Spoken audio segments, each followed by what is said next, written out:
Aujourd'hui, nous sommes le 15 août. Nous sommes déjà arrivés à la moitié de ce nouveau mois. Et nous allons commencer avec ce psaume 15 qui dit « Seigneur, qui séjournera dans ta tente? Qui demeurera dans ta montagne sacrée? Celui qui suit la voie de l'intégrité, qui pratique la justice et qui parle loyalement de tout cœur. Il n'utilise pas sa langue pour calomnier. Il ne fait pas de mal à son prochain et il n'outrage pas ses proches. Il repousse celui qui est méprisable à ses yeux, mais il honore ceux qui craignent le Seigneur. Il ne se rétracte pas s'il fait un serment à son préjudice. Il ne prête pas son argent à intérêt. Il n'accepte pas de pot de vin aux dépens de l'innocent. Celui qui agit ainsi ne vacillera jamais. Amen. Amen. Bonjour mes bien-aimés. Bonjour. Soyez bénis richement en Jésus-Christ encore en cette nouvelle journée. Et nous allons commencer cette méditation quotidienne avec cette pensée que le pasteur va partager avec nous tous. Quelle est cette pensée, pasteur? Nous pouvons la trouver dans Jacques chapitre 5, verset 15. La prière de la foi sauvera le malade, et le Seigneur le relèvera. Et s'il a commis des péchés, il lui sera pardonné. Et le titre de la méditation d'aujourd'hui, c'est prier avec foi. Amen. Beaucoup de gens prient depuis des années, mais se trouvent néanmoins dans le même état que lorsqu'ils commencèrent à prier. Et rien ne change. Quelques-uns prient depuis 40 ans et ne semblent pas plus près de la réponse maintenant que lorsqu'ils se mirent à prier. Je ne méprise pas la prière, car la prière est très importante. Mais la prière seule ne sauvera pas votre esprit ni ne guérira votre corps. Certains prient durant toute la vie et ne sont pourtant toujours pas exaucés. J'ai prié pendant des années. Je ne me souviens pas de la première fois où j'ai prié. Autant que je sache, je prie depuis toujours. Je ne me souviens pas d'un moment où je n'ai pas prié. Et pourtant, au cours de toutes ces années, je n'étais pas sauvé. Mais je sais exactement quand je fus sauvé. Parce qu'il fallut plus que la prière pour me sauver. Et il faut plus que la prière pour vous sauver ou vous guérir. Certains s'imaginent que s'ils peuvent convaincre assez de personnes de prier, Dieu les exaucera. Beaucoup prient pendant de longues années sans recevoir de réponse. Mais il y a une raison pour cela. S'ils avaient prié avec foi, ils auraient été exaucés. Amen. Et s'ils avaient prié avec foi, ils n'auraient pas eu à prier aussi longtemps. Amen. Tu vois, prophétesse, nous avons lu le psaume 15. Au verset 3, il est mis « Il n'utilise pas sa langue pour calomnier. Il ne fait pas de mal à son prochain et il n'outrage pas ses proches. » Combien n'ont pas leur guérison aussi pour ça? Tu les entends parler, ils sont tout le temps en train de parler mal des autres. Tout le temps. Alors que eux ne font rien, ils sont tout le temps en train de calomnier les autres. Ah, si un tel a prié pour moi et que je n'ai pas reçu ma guérison, disent-ils, c'est que ce n'est pas un homme de Dieu. Mais le problème, c'est que ce n'est pas la prière. C'est ça qu'on essaye depuis ces derniers jours à essayer de faire comprendre. C'est que ça ne sert à rien de prier si on ne croit pas. Amen. D'ailleurs, Jésus l'a dit avec la Samaritaine. Vous adorez quelqu'un que vous ne connaissez pas. Et nous, on dit ça comme ça. Ah, Jésus a dit qu'ils adorent quelqu'un qu'ils ne connaissent pas. Mais essayons de méditer un petit peu.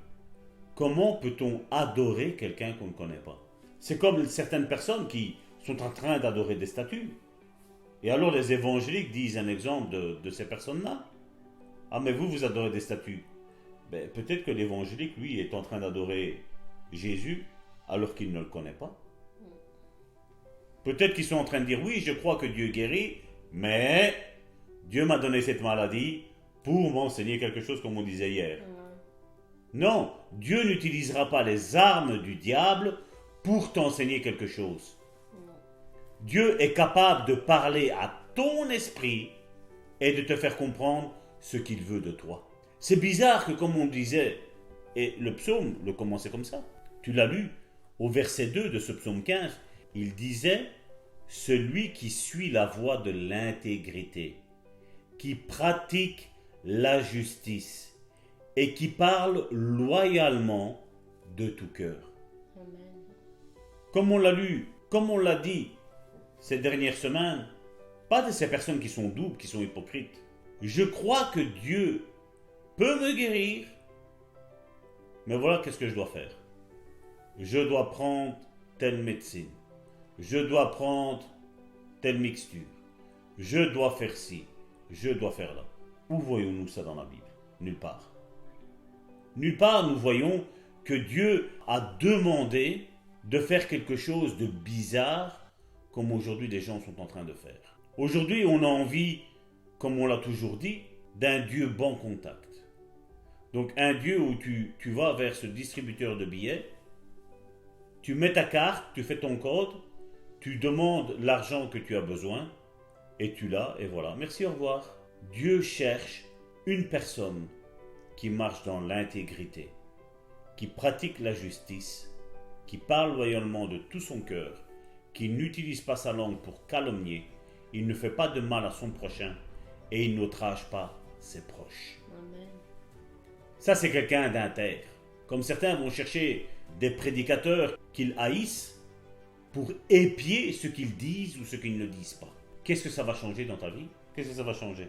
Ça va rien changer. Au contraire, qu'est-ce que ça va produire en nous? Du mépris. Et c'est des choses que nous ne devons pas faire. C'est pas vrai? Tout à fait. Tout à fait. Karine a dit tout à fait. Ce que femme veut, Dieu le veut. Donc voilà, mes frères et mes sœurs, aujourd'hui, nous devons faire attention parce que des fois, nous avons des pièges qui sont mis devant nos pieds, mon frère, ma sœur. Et nous devons essayer de les reconnaître pour ne plus tomber dedans. Amen. Peut-être que jusqu'à aujourd'hui, le 15 août, mon frère, ma sœur, tu es tombé dans ces pièges. Mais la bonne nouvelle, c'est que le 15 août a peut-être mal commencé, mais il va bien se finir parce que tu vas dire non, stop, j'arrête. Amen. Je m'occupe de mes oignons, comme on dit ici en Europe, et je me refuse de regarder ce que les autres y font. Amen. Je fais ma vie comme Dieu me l'a demandé de faire. Je fais ce que Dieu me demande de faire et je ne fais rien d'autre que ce que lui veut que je fasse. Je dis les paroles que Dieu me demande de dire. Je réalise et je rentre dans les plans que Dieu a prévus pour ma vie. Amen. Es-tu d'accord, prophétesse? Amen, tout à fait. Donc, je sais que moi-même, je suis tombé quelquefois dans ce panneau, mais aujourd'hui, je décide de ne plus tomber dans ce panneau. Amen. Amen. Amen. Prenons des bonnes résolutions et Alléluia. Dieu va prendre de nouvelles résolutions avec chacun d'entre nous. Au nom de Jésus. Amen. J'aimerais le relire encore ce passage qui dit « La prière de la foi sauvera le malade, et le Seigneur le relèvera. Et s'il a commis des péchés, il lui sera pardonné. » C'est tout ce que Dieu attend de notre part, mes bien-aimés. C'est une prière authentique, fervente, de foi sincère. Et j'aligne volontairement toutes ces paroles, tous ces synonymes pour vous dire quelle est la véritable attente de notre Dieu. Comme on le disait ces derniers jours, ce n'est pas une simple prière qui monte vers Dieu. Ce ne sont pas les paroles qui vont toucher le cœur de Dieu et peut-être faire bouger sa main. Ce n'est pas ça. En vérité, c'est simplement la foi authentique qu'il cherche dans ses enfants pour pouvoir leur donner la bénédiction. Et comme le pasteur le disait tantôt, et c'est vrai, c'est pour ça que je voudrais revenir sur ce qu'il a dit, quand un frère, une sœur demande inlassablement de prier pour lui, bien, il n'a pas la foi authentique en lui. Premièrement, il n'a pas la foi authentique parce que il pense, il est convaincu que ses propres prières n'ont aucun effet. Donc, c'est qu'il n'a aucune foi. Amen. Il n'a pas de confiance en soi. Il n'a pas de confiance en soi. Donc le vrai problème, mes bien-aimés, se trouve là. Nous devons toujours chercher la source du problème pour pouvoir en venir à bout. Si nous commettons inlassablement les mêmes choses et que nous ne revenons pas à la source du problème, la source qui crée le problème, nous n'arriverons pas à guérir de ces attitudes mauvaises que nous avons. Ces personnes qui agissent de cette manière doivent guérir de ça. Ils doivent se rendre compte qu'ils doivent retrouver leur confiance en eux, retrouver leur vraie identité en Christ. Quand nous l'acceptons réellement dans notre cœur, nous sommes nés de nouveau et nous avons une nouvelle attitude envers Dieu. Nous commençons à croire que tout ce qu'il nous dit est vérité. Et quand il nous dit « je vous ai donné tout pouvoir et toute autorité », eh bien nous le croyons, nous le prenons. Donc nous pouvons exercer notre autorité maintenant face à nos problèmes et nos difficultés. Mais une personne qui n'a jamais confiance en soi et qui n'a jamais confiance en Dieu n'arrivera pas à accomplir la volonté de Dieu, n'arrivera pas à être béni comme Dieu le voudrait. Donc mes bien-aimés, nous devons changer notre attitude. Nous devons avoir cette foi réelle et authentique devant Dieu. Et si quelqu'un prie pour vous, acceptez cette prière. Même si vous pensez qu'elle n'a pas été faite pour vous personnellement, c'est aussi un piège que l'ennemi tend au peuple de Dieu. Parce que bien souvent, nous voulons absolument, dans nos raisonnements, avoir une prière spécifique et bien ciblée pour nos propres vies. Mais mes bien-aimés, j'aimerais juste un instant vous faire penser à quelque chose, vous faire réfléchir sur quelque chose. La Bible a-t-elle été écrite pour vous personnellement ou pour le monde entier? Bien souvent, nous voyons la Bible qui est et a été écrite pour tout le monde. Chacun peut la voir, chacun peut avoir accès à cette parole et elle a été écrite pour tout le monde. Vos noms ne sont pas inscrits dans cette Bible personnellement, mais c'est notre attitude face à la lecture de la parole, quand nous prenons chaque parole qui est décrite, quand nous la prenons personnellement, c'est alors que les choses changent. Et j'aimerais vous dire qu'avec la prière, c'est exactement la même chose. Des fois, le pasteur et moi-même, nous prions pour le peuple de Dieu en général. Mais si toi, mon frère, ma sœur, tu l'acceptes dans ton cœur comme étant une prière personnelle pour toi, eh bien, tu recevras personnellement pour toi les bénédictions qui ont été déclarées et relâchées pour ta vie, pour ta propre vie. D'ailleurs, mes frères et mes sœurs, je voudrais rajouter aussi quelque chose, parce que nombreux sont ceux aussi qui nous demandent de prier pour eux, et qui des fois, comme je dis, il n'y a rien de mauvais à donner un prénom d'une personne qui est malade. Quand on donne le prénom d'un enfant qui est malade, ou d'un mari qui est malade, d'une femme qui est malade, il n'y a rien de mauvais. Mais faites attention. Parce que j'ai remarqué que beaucoup aujourd'hui me disent « Salvatore, je vais vous envoyer la photo. » Mon frère et ma sœur, la photo est quelque chose de personnel. De notre part, on ne fera jamais rien de mal à qui que ce soit. Mais je ne veux pas prétendre être quelqu'un d'unique, de gentil, ni Karine, quelqu'un d'unique et de gentil. Mais mon frère, ma sœur, ne donnez pas vos photos à qui que ce soit. Parce que les gens mauvais, ceux qui travaillent dans la sorcellerie, ont besoin, eux, de photos.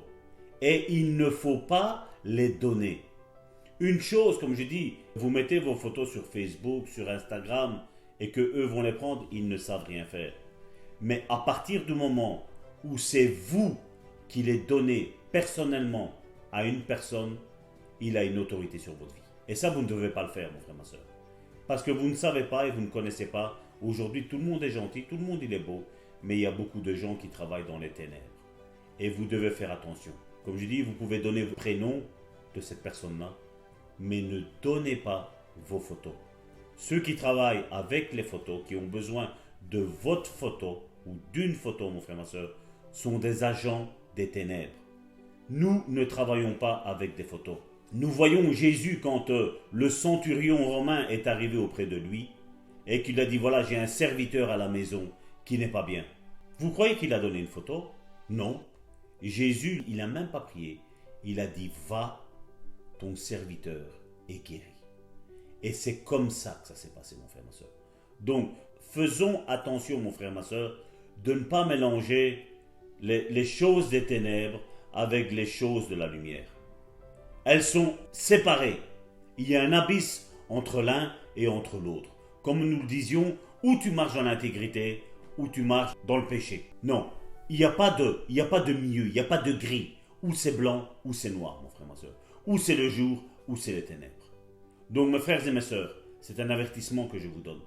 Faites attention. Faites attention à ce que vous faites. Amen, amen. Et c'est vrai ce que tu dis, pasteur, parce que nous devons vraiment faire attention aux pièges que l'ennemi nous tend, parce que d'une manière ou d'une autre, il essayera toujours de nous détourner de la vérité et de la vraie bénédiction que Dieu a en réserve pour nous. D'une manière ou d'une autre, il essayera toujours. Donc, soyons vraiment des enfants avisés, qui ont les yeux vraiment éclairés par le Saint-Esprit sur les pièges que l'ennemi tend devant nos pas. Donc, nous n'avons pas besoin de photos, nous n'avons pas besoin de voir les personnes pour pouvoir prier pour eux avec sincérité de cœur. Non, Dieu est ici avec nous en cet instant, mais il est aussi chez toi, mon frère, ma soeur, avec toi, avec ton fils, avec ta fille, avec ton mari et avec tous les malades qui sont n'importe où éparpillés dans le monde. Notre Dieu est un Dieu universel, il est omniprésent. Amen. Il a toute puissance et toute autorité dans le ciel et sur la terre. Son esprit n'est pas limité par un endroit, par une position. Non, il est ici, mais il est ailleurs aussi. C'est ça qui fait la toute puissance de notre Dieu. Nous n'avons pas besoin de quoi que ce soit pour pouvoir prier pour une personne en particulier. À chaque fois que nous élevons nos voix, nous disons, Seigneur, tu rejoins tes fils et tes filles, où qu'ils soient, tu sais comment tu dois les rejoindre. Amen. Seigneur, tu sais comment tu dois les bénir, Seigneur. Tu n'es pas limité ni dans le temps, ni dans l'espace. Seigneur, agis avec puissance et autorité. Et il le fait. C'est l'œuvre qu'il fait. C'est cette œuvre incroyable. Et mes bien-aimés, j'aimerais juste revenir un instant sur ce que nous disions, c'est que la prière de la foi, c'est ça que Dieu cherche en nous, la prière de la foi. Ayons confiance dans les prières que nous élevons à Dieu. Ayons confiance de ce qui sort de notre bouche, de notre cœur. Votre prière a autant de puissance que la mienne ou que celle du pasteur. Amen. Elle a autant de puissance, donc croyez que quand vous élevez votre voix en prière à Dieu, en lui demandant quelque chose, croyez. Le passage de Marc 11 nous dit « Tout ce que vous demanderez en priant, croyez que vous l'ayez reçu, et vous le verrez s'accomplir. » Il ne dit pas « Attendez que le pasteur, la prophétesse, l'enseignant, le docteur, l'évangéliste prie pour vous, ou quelqu'un qui a une quelconque autorité dans l'église. » Il ne dit pas ça. Il dit « Tout ce que vous demanderez en priant, croyez que vous l'avez reçu et vous le verrez s'accomplir. » C'est aussi simple que ça, mes bien-aimés. Aussi simple que ça. Juste un grain de foi. Juste un peu de confiance en votre Dieu qui est tout-puissant et à qui rien n'est impossible. Voilà ce que nous voulons prier aujourd'hui, ce que nous voulons déclarer aujourd'hui. Seigneur, je veux prier avec foi et avec autorité et sans aucun doute que tu vas accomplir ce que je t'ai demandé au nom puissant de Jésus-Christ. Je te dis déjà merci pour ce que tu vas faire. Je vous souhaite une excellente journée, mes bien-aimés, et je prie, nous prions, afin que vous soyez exaucés dans toutes vos prières. Au nom puissant de Jésus-Christ, je vous souhaite encore une excellente journée. Quant à nous, nous nous retrouvons demain. Soyez bénis.